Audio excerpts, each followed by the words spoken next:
VR, arcades, and esports panel. And I am with Steve Grubbs, token male on this panel today.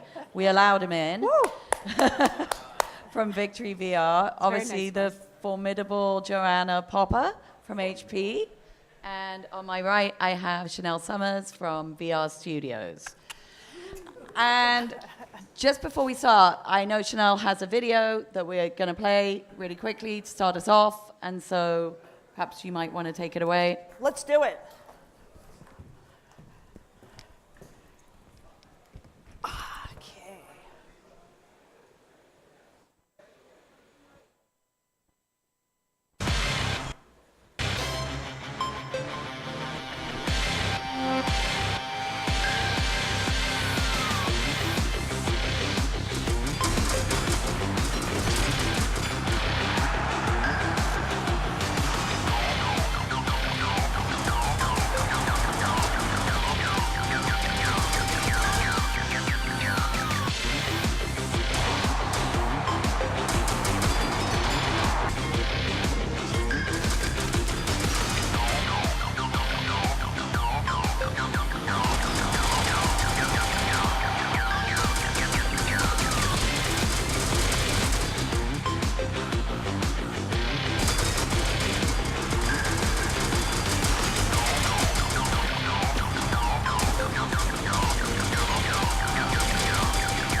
So that looks awesome.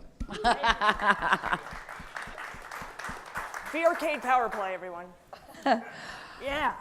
Okay, so perhaps first, obviously, can you guys talk about, obviously, you know, your companies that you're at and how you fit into the kind of VR, arcade, esports ecosystem? And I'll start, obviously, with you, Chanel, after that awesome video. Thank you so much, Louisa. So for those of the folks out there who don't know me, my name is Chanel Summers, and I am the Vice President of Creative Development at VR Studios. Kevin Vitale, our CEO, gave a pitch presentation earlier, and you were just looking at V-Arcade Power Play. And V-Arcade Power Play is a super high-intensity, action-packed, true physical sport in VR. And this was actually came out of the vision of the original founding team of the company 7 years ago. Our company was basically built on the foundations of esports. They've always wanted to create esports. So we've been doing this for a very long time. We've been doing LBE VR for a very long time, you know, with wireless solutions. So Power Play really represents our foray into the esports ecosystem with a truly physical, real sport in VR.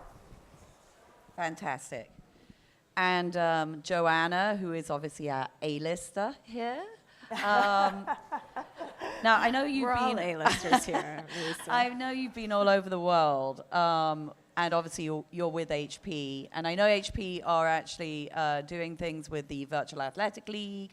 But I was just wondering if you can tell us about some of the things that HP are doing outside of the US, maybe, something like that. Sure. Hi, I'm Joanna Popper. Dan did a presentation earlier. I don't know, for those of you guys who didn't see, Dan Schneider, he's our VR evangelist for the Americas. He's showing off our new HP Reverb. Oh, he's over there. He's demoing our new HP Reverb virtual reality headset. And so we invite you all to come and see it. He showed the video, so I'm not going to show it again because he showed it about 20 minutes ago. So I've been with HP a little over a year. It's been really, really fun.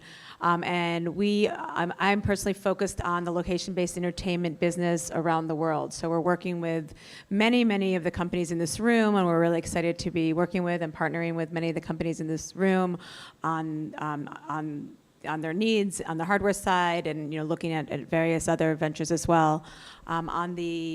Specifically on the V Sports side, we've worked with Jan at Virtuix on his most recent the tournament that they had, and we saw really, really great results. And then we also worked with Virtuality's Athletic Leagues and Springboard on some of the tournaments. I think they've had 2 or 3 seasons already that we've participated in as well. And then HP also has a large esports, if you can say like traditional esports business as well, through our Omen gaming line. And so we're a sponsor of the Overwatch League, we're a sponsor of Cloud9 in the US and a couple of other teams here, as well as many, many teams around the world. So it's been really fun to be part of this business. HP was founded 80 years ago by 2 people in a garage down in Palo Alto, so just a little bit south of here. One of the original Palo Alto stories of founders in a garage. There's been quite a few since then, with Walt Disney, and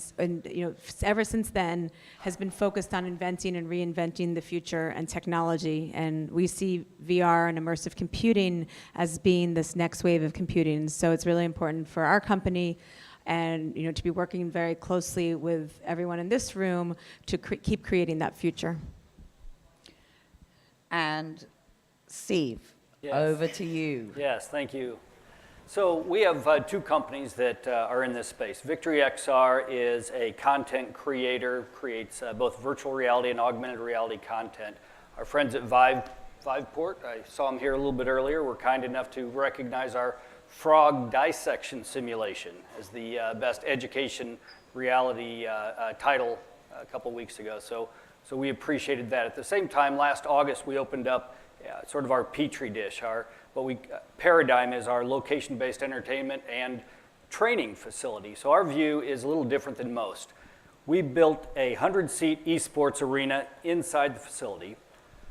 We're working to not only build our own content for training during the day and education after school, but then in the evenings we use it for traditional VR entertainment. So we have held 30 esport tournaments since August because we hold one every single Saturday in the facility. We have kids coming in and competing in Overwatch, League of Legends, Fortnite, and of course now Apex has blown up shockingly fast. We've tried a lot of things that are different and interesting. Leagues, our finals were 2 nights ago between Northwest Bank and VictoryStore.com in League of Legends. So we're doing a lot of innovative things, Friday night fights, that type of thing. But our model is to have a facility to build scalable content that can be used in any LBE, but then to try it out and test the models in our own location. Yeah, and actually, Steve, could you just tell them really quickly the story about how you bought your former school?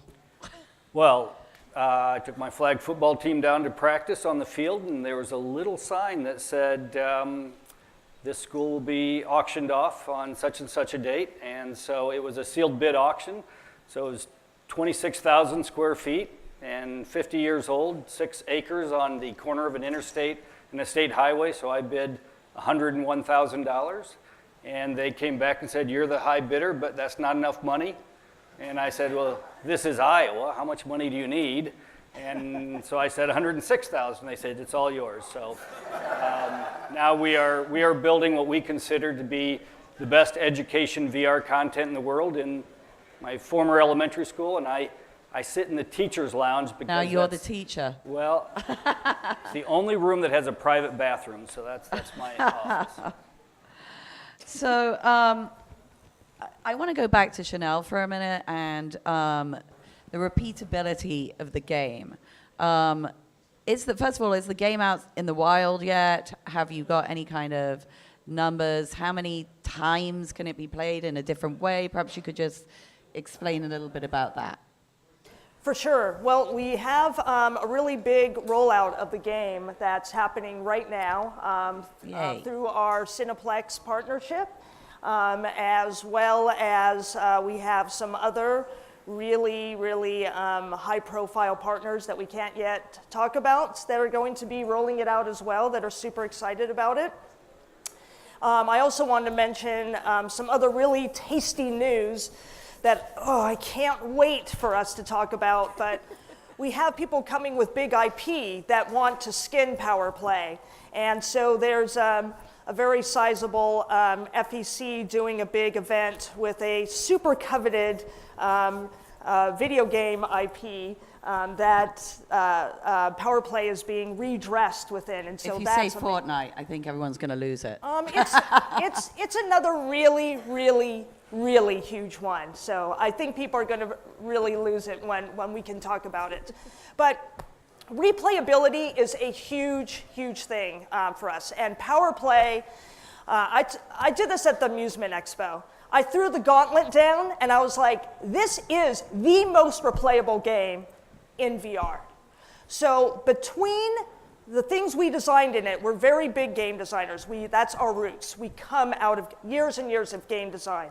So between the game modes we've designed, the shot types, the battlefield configurations, there are literally, and this is no joke, I had one of my team members do the math on this, billions of permutations. So when I say this is never the same game twice, this is never the same game twice. So the replayability is incredible.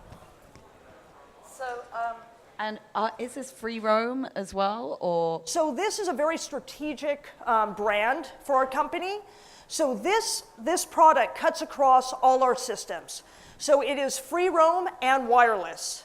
So we have the Atom systems, which are 10 by 10 systems, all the way up to our 60 by 40 arenas. So our arenas being backpack based, but then also our VRcade Atom is a completely wireless system. And are they using the HP backpacks, I hope? Yes, they are. Yes, we are. Yes, we What a are. perfect store. As well. Oh, okay. HPZ. HP sandwich on the Yeah. panel. Just going back actually to that kind of players in the wild scenario, Steve, I know you have had players in the wild, meaning that you've done free roam esports competitions. Is that right? Can you tell us a little bit more about that? Well, so what we did, so we have this arena, it seats 100, and typically we have traditional esport tournaments in front of the players. But for VR esports, what we do is we have them in the free roam arena, and then we are broadcasting it into the seated arena. So in other words, if families or friends, boyfriends, girlfriends can come and sit, or fans can watch the competition. We've only tested one so far, and my observations are this. We did Creed, the Creed boxing VR when it came out with the movie. So we had boxing matches, and so we did a traditional double elimination tournament. So that was interesting. But did you have people like punching people out? Well, in virtual reality, right. And so on the screens in the arena, it looked pretty cool. You know, it looks like you're watching a traditional boxing match. But it was harder to generate turnout for the VR esport tournament than the traditional, just because there's so many kids, others playing League of Legends, Overwatch, Smash Brothers, Fortnite. So it's easier right now for us to generate money, revenue, bodies through the facility with traditional esports. But what we know is that ultimately Fortnite will be a better game when it's in VR and you're actually hopping out of a bus and parachuting down to that shrinking island than the way it's played now on a 2D screen right in front of kids. So it's a matter of time. We just facilities have to be prepared for that. If you have an traditional esports facility, you have to be prepared for that transition to VR. But I don't think it happens in 2019, and we just start to see it begin to happen in 2020. So that kind of goes to the next question, and with Joanna, I'm just wondering, because you've been to like so many arcades, you've been to so many location-based, what kinds of things do you think are, optimal kind of games for these VR arcades and an esports setting or a kind of sporting setting, and anything that you've seen that's like really super interesting? Might have been in Russia, might have been in Bulgaria. It's like, where's Joanna Popper? So, I haven't been to either of those places.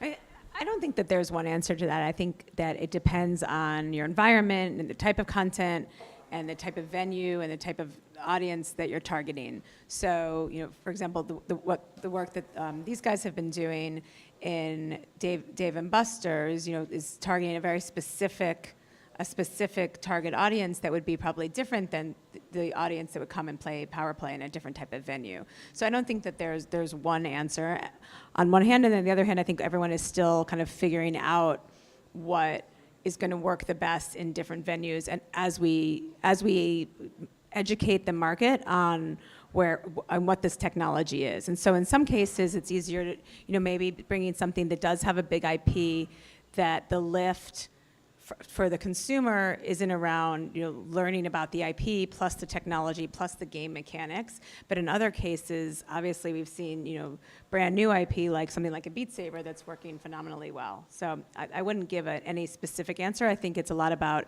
testing in different environments with different consumers and seeing what works best for you and your venue, and in the specific environment. And that can even change by, day of the week or day part as well. And I just wanted to say, any, I think, really good, intuitive, accessible game can be set up for a tournament. We have a game called Time Zombies. We've had this game for a very, very long time, and one of our operating vendors, Muckleshoot Casino in state of Washington, every Halloween they run a high stakes tournament based on Time Zombies. So people are in the Muckleshoot Casino training beforehand, before the tournament, to then compete in the Time Zombies tournament during the month of October to win this very large cash pool. I think bringing some sort of tournament versus having non-tournament, we've seen the data from the groups that we've worked with in terms of what type of repeatability they got. We've seen the triple digit increase in traffic during that time period. We've seen increases in repeatability. So it certainly can do wonders, creating that competitive spirit around driving traffic for a venue. And actually, Joanna, to your point about with Dave & Buster's and the simulator, I was just in the Times Square store observing people playing Dragonfrost, and the operator was super fabulous. She was making it very exciting, and she was creating her own tournaments with folks in the store. And so, people were going against each other trying to compete for the highest score, and she was like, okay, so who's gonna win the beer, and who's gonna, so that operator in the store was creating a really replayable sort of esport tournament experience out of the Dave & Buster's sim. And Steve, I also wanted to ask you, how are you marketing your tournaments? How are you getting people through the door? Are there special things that you're doing, special offers? I know you're using Discord. Can you talk a little bit about that? The most important piece with esports is building a community. And most of you are probably familiar with Discord as a social network. I wasn't a year ago, now I am.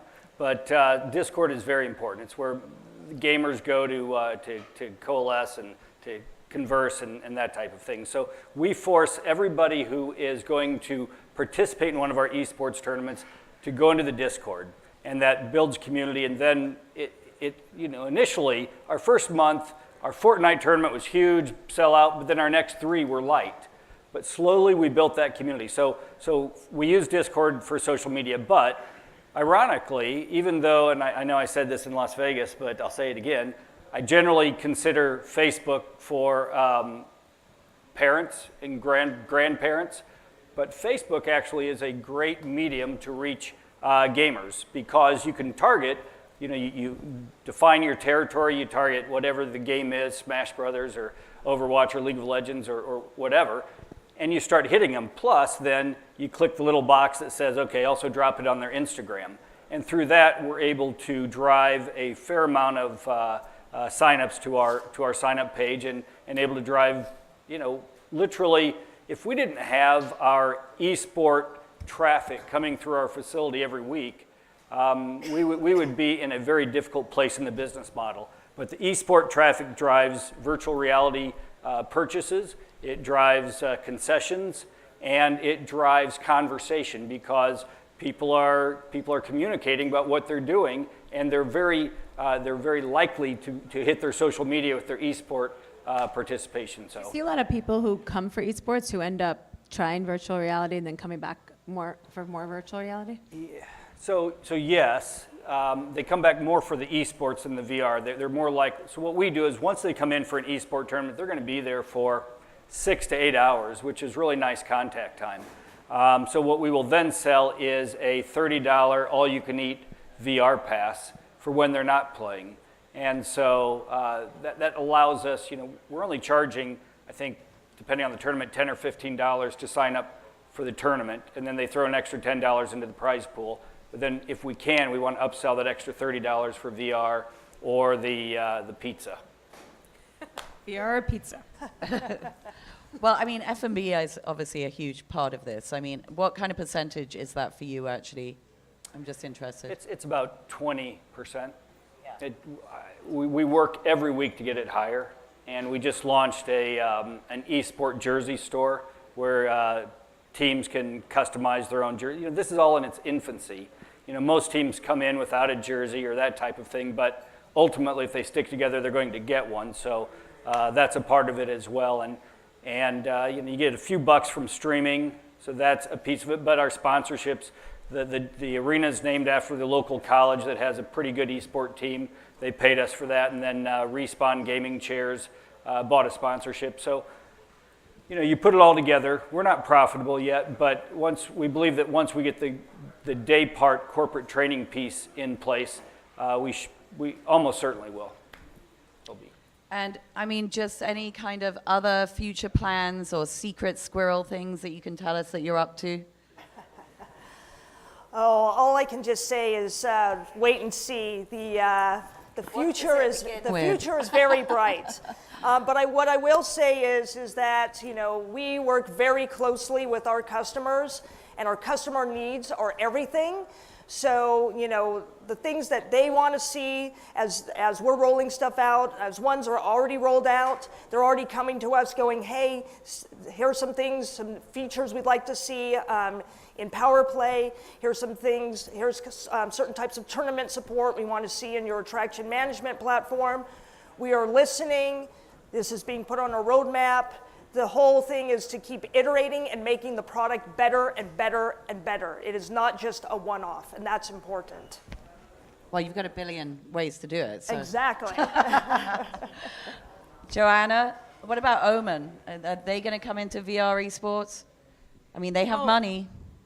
Well, Omen has already been in VR. I mean, we've had 2 backpacks in the market. One is an Omen X, and one is an HPZ backpack. So Omen's already been in VR all this time. I think the main thing to think about with us, particularly around location-based entertainment, I mean, Omen is designed for a consumer gaming at-home experience. So when we're talking to people about location-based entertainment, we tend to focus people more on the commercial or Z lineup, which has the appropriate warranties, the appropriate robustness that your location-based entertainment venues need.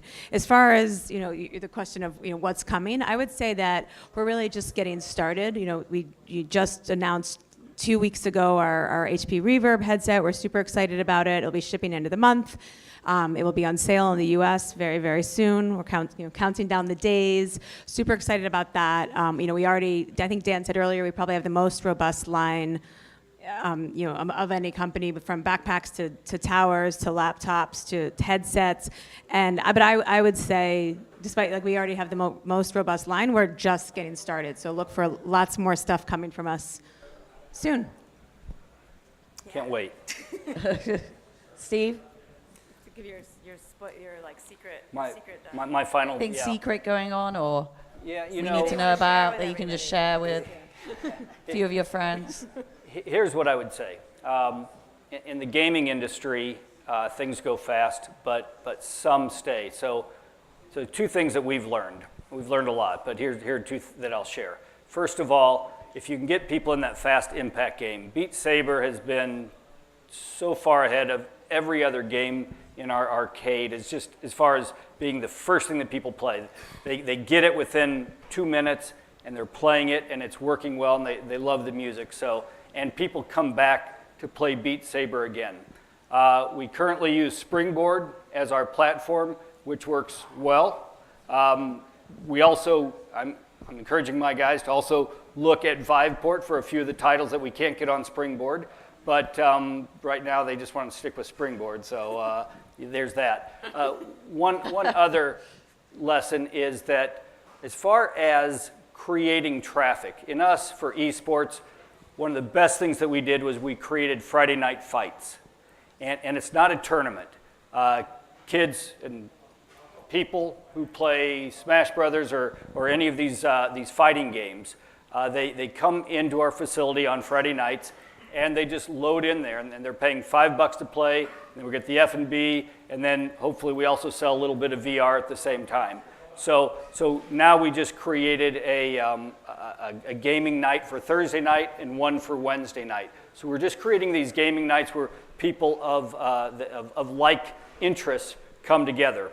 We're also looking at creating a Dungeons and Dragons night, and in my medium-term plans, I want to create a band that fits this age group and these interests, because really there's no facility out there that sort of fits the Venn diagram of all these kids. You know, esports and VR and cosplay and anime and manga and Dungeons and Dragons, and this is the demographic that has the growing revenue and the growing spending power. So I know I went on longer than I should, but to me, that's the sweet spot for the next 10 to 15 years. All right. Thank you, everybody. Thank you. You're welcome.